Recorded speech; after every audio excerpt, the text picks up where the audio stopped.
Stema e re është edhe një provokim I radhës I pushtetit dhe ikje nga problemet reale të qytetarve. Kështu komentojnë analistët Xhelal Neziri dhe Alajdin Demiri për televizionin Koha, pas shfaqjes në opinion të stemës së re të propozuar nga qeveria aktuale. Unë mendoj se ajo që duhet bëhet e qartë është se asnjë stem partijake nuk guxon të bëhet stem shtetërore. Pa marrë parasysh është sistemi e partive shqiptare apo maqedonase, pra parimisht duhet gjithë jemi kundër kësaj sistemi pasi kjo është sistem partijake VMRO-DPMNE-s. Ajo që thuhet nga ana e atyre që janë pro-qeveritar apo pjesëtarëve të qeverisë, BDI si pjesë e pushtetit, është një mjegull që tentohet të përhapet në opinionin shqiptar, kinse gjoja disa fise ose disa familje feudale shqiptare kanë pasur Luanin në sistem të tyre. Mund të jetë e vërtet që një familje e caktuar të ketë pas sistemën në Luan, por nuk do të thotë se ajo është që reflekton identitetin shqiptar. Ajo sistem nuk reflekton as identitetin Maqedonas, por vetëm identitetin e anëtarëve të VMRO-DPMNE-s. Nëse ne pranojmë këtë sistem, gjitha dokumentet, gjitha si të udhëtimit, si dokumentet tjera personale do të jenë me atë sistem.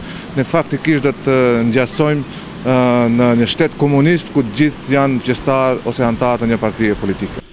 Thash, problemi I sistemës, ndrimit të sistemës në Maqedoni hap edhe një dilemë të re. Dilema e re është se a është legjitime dhe a mund të funksionojë në këtë mënyrë qeveria dhe parlamenti pa opozit dhe shfrytëzimi I mungesës së opozitës dhe ndryshimi I sistemës është në të vërtetë edhe një tendencë e re e VMRO-s për privatizimin e shtetit. Fakti që tentohet që sistemi I shtetit të bëhet një simbol partijak është I rrezikshëm edhe për demokracinë edhe për shtetin, për arsye se në këtë mënyrë VMRO-ja don krejtësisht ta privatizojë shtetin. Ajo mendon se me antikvizimin ka përfunduar dhe tash duhet të bëhet një shtet I VMRO-s.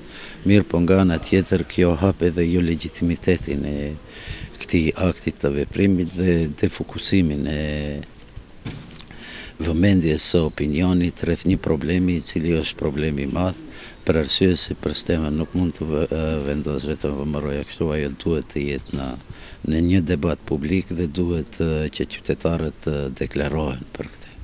Neziri dhe Demiri theksojnë se me këtë pushteti tenton të minojë zhvillimet në vend dhe njëkohësisht nënvizojnë se me këtë shteti gjithnjë më shumë bëhet I një partie. Qeveria jo rastësisht ka dalë me këtë sistem, pra me këtë propozim të sistemës, jo rastësisht është zgjedhur Luani I VMRO-s dhe ngjyrat e VMRO-s për të propozuar sistem shtetërore. Qëllimi, sipas meje, është që provokohet opinioni, jo vetëm shqiptar, por edhe ai Maqedonas, me qëllim që kjo temë debati të jetë më e pranishme në opinion se sa tema lidhur me bombën që e paralajmëron lideri I opozitës maqedonase. Pra, tentohet që me një debat më të ashpër të mbulohet debati që nuk është në favor të VMRO-DPMNE-s. Unë mendoj se është një strategji e gabuar e komunikimit, nëse ky ka qenë qëllimi, pasi me këtë provokohen edhe më shumë marrëdhëniet ndëretnike, provokohen më shumë edhe marrëdhëniet ndërmjet të vetë pjesëtarëve të bashkësive etnike si maqedonase ashtu edhe shqiptare, pra krijohen konfliktet pa nevojshme në momentet kur vendi duhet të fokusohet në reforma që kërkon Bashkimi Evropian dhe NATO.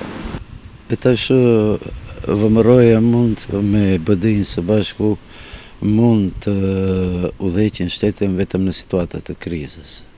Zgjedhjet e parakohshme që janë 4 herë ose 5 herë është një intens që të mbulohet kriza, për arsye se ato nuk merren me zgjidhjen e krizave, por merren me prodhimin e krizave. Tash kjo e fundit me siguri ka edhe një siklet më të madh.